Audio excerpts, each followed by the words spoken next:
Hello, and welcome to my tanking guide for newer players. I want to start out with saying you need a tiny bit of experience with WoW.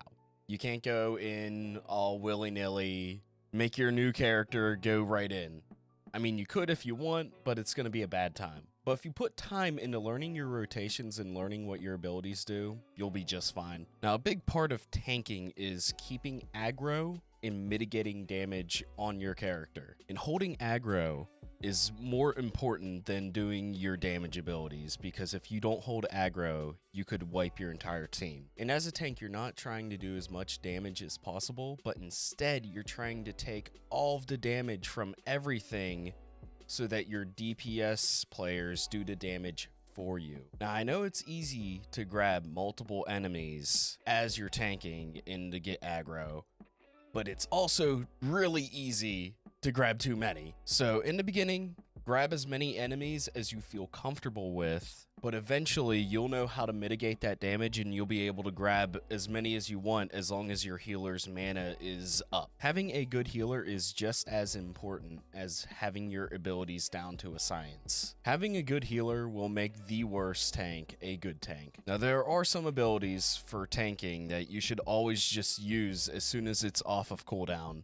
And having to tell me when add-on really helps you figure out when that happens. This is an add-on that I would just use for every single type of playstyle. What this add-on does is that you configure it for a certain ability, and then it'll show you whenever that ability's off of cooldown. The reason I mention this add-on is because I'm trying to practice playing this game while not looking at the ability bar at the bottom. You should train yourself not to look at that ability bar and to memorize where each ability is on each key. Why I say that is you're able to focus on the boss more and the boss mechanics and focus on the AoEs better to avoid them much easier. Another add-on you should get is GTFO, because if you're not paying attention too much to the AoEs, this one is a lifesaver because it'll put a siren in your ear whenever you're standing in an AoE saying, hey man, you might want to get out of there. Now that we have the mechanics and the add-ons out of the way, let's talk about tanking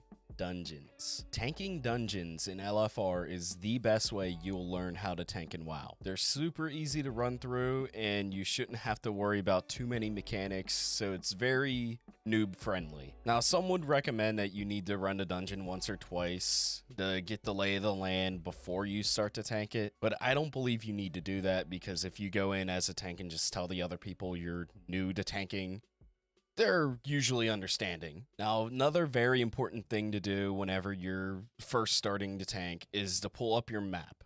You pull up your map because it'll show you all the enemies that you have to defeat, and it'll give you a better direction of where you need to go in that dungeon. The only dungeon this doesn't work in my experience, is Nomergon.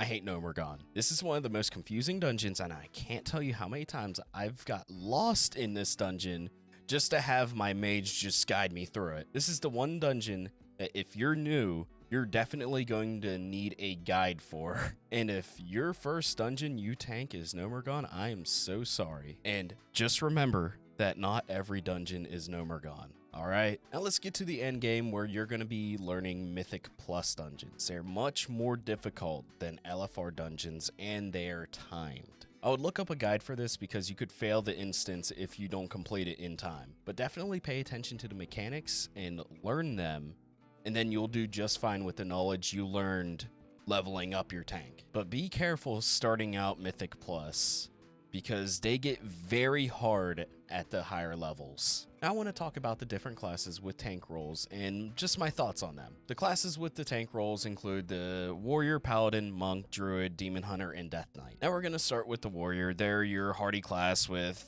big weapons and heavy armor. They are a decent tank to play, but at the moment, there are better tanks than the Warrior, but there's still nothing to scoff at. Next, we have the Paladin. They're the Holy Warrior.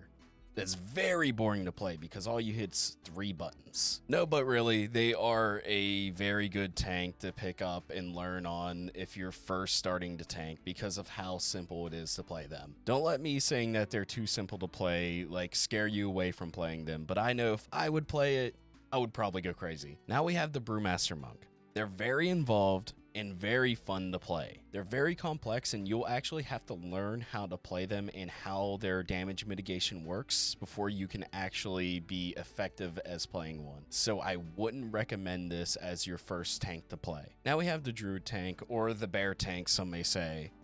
They're a very good all-rounder. I don't have much experience with it, but I heard they're a very good tank to pick up if you want something that's simple, but not too simple like the Paladin. Next on this list is the Demon Hunters. They're one of the 2 edgy boy tanks. These tanks probably have the highest mobility just above the Monk, and probably the highest DPS for a tank. So if you want to do damage and tank at the same time, Demon Hunter is probably your best bet. This is another tank I don't have much experience with, but I still know it's a very solid tank. Now lastly, to complete Edge Squared, we have the Death Knight. This is the tank I used to main, and it's probably the slowest class in the game. Very, very minimal mobility. But if you can get past the movement speed, they're a very fun tank to play because they have a bone shield ability you have to keep up, and plus they have self-healing. All of these tanks on this list are all solid and good to play, and I don't think there's ones you should avoid because they all do their job quite well. Now there are some that are more beginner friendly, such as the Paladin, and some that are more advanced like the Brewmaster Monk. But don't be afraid to try each one out because you might actually find one you love to play that you wouldn't have played otherwise. But until then, take care and stay safe.